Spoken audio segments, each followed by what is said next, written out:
Hey guys, welcome to our channel. In this video, you will learn on how to join Microsoft Teams meeting with a code.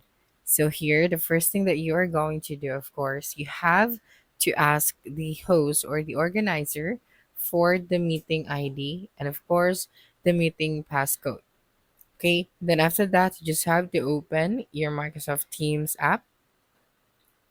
Okay, so after opening your app, you have to sign up or sign into your account.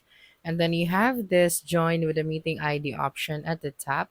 So just simply click this option. So here you just have to paste the meeting ID and then the meeting passcode.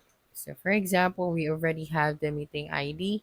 So you just have to ask the host for this one and then go back to your teams and then just type out right here the meeting ID.